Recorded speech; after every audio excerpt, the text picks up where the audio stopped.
Hello, everyone. It is time for another Magic Tree House read aloud. Remember that we are in number 24, Earthquake in the Early Morning. And when we left off last, we were in chapters 3 and 4.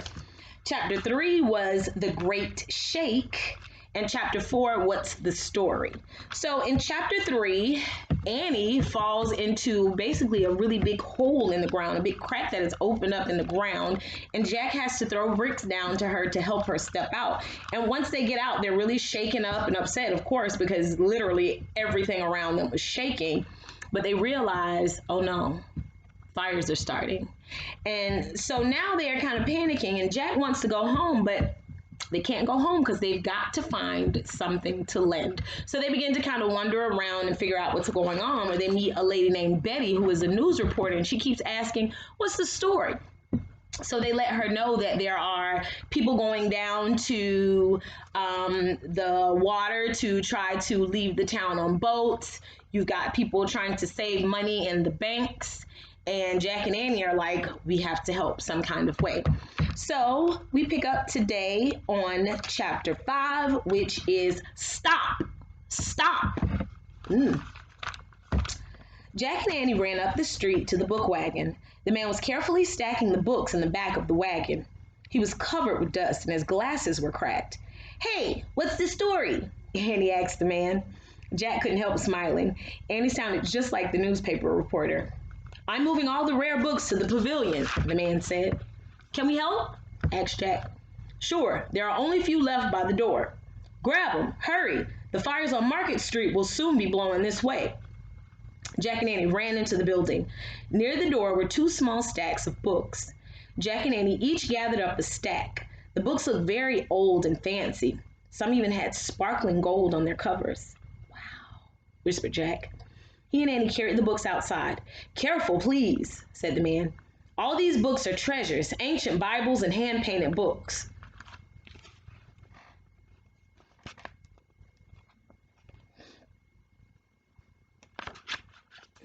The man carefully took the books from Jack and Annie's arms and put them in the back of the wagon. Thanks, he said, pushing his hat back. Run home now. The fires will be here soon. As the horses started up the hill, Annie waved and shouted, Good luck! I bet he was the librarian, said Jack.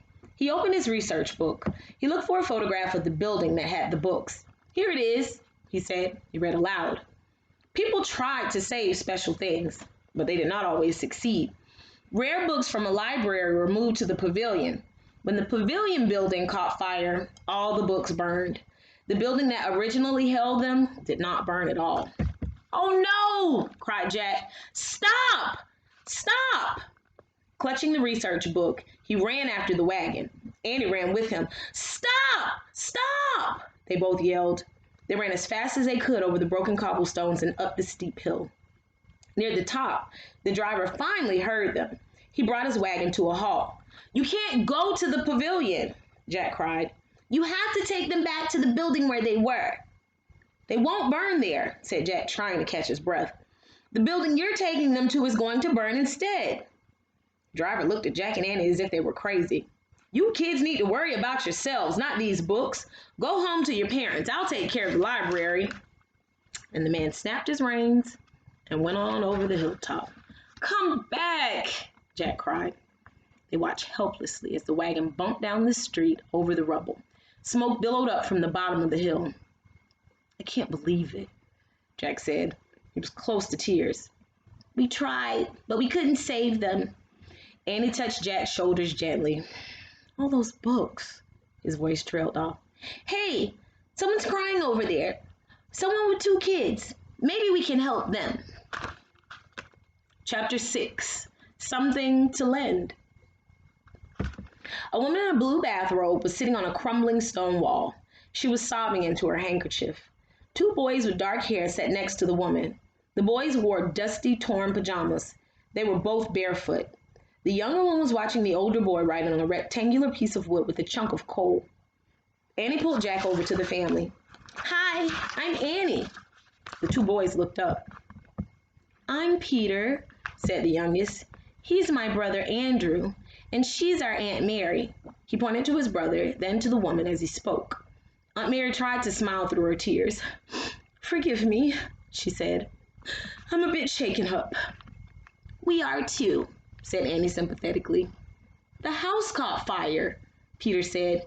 "We escaped," said Andrew, "but we lost most of our things." "We've lost our shoes," said Peter. Jack and Annie looked at the boys' bare feet. They were cut and bleeding.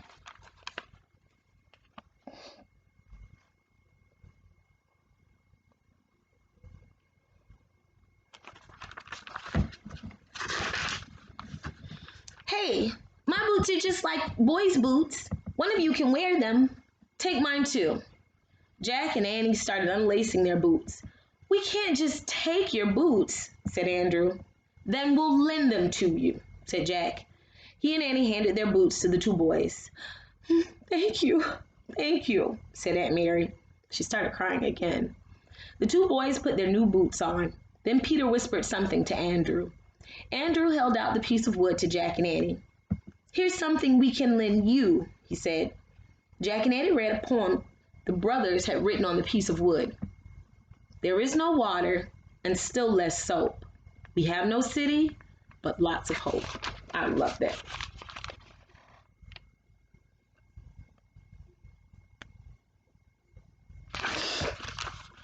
"Thanks," said Annie.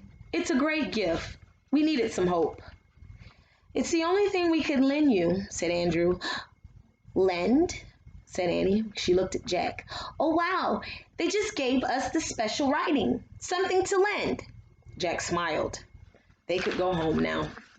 "You should go to Golden Gate Park. That's what a reporter told us," he said to the boys and their aunt. "Is that where you're going?" asked Aunt Mary. She had stopped crying at last and looked stronger. "We have to go home to our parents." "Will you be safe?" asked the aunt.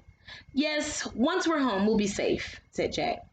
"Thanks for lending us your boots," said Peter. "You're good friends." "You're good friends," said Annie. "You've helped us more than you know," said Jack.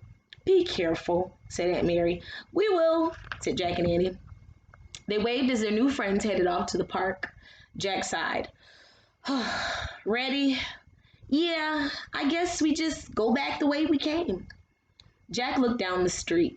Smoke billowed up from the bottom of the hill. That might not be as easy as it sounds," he said.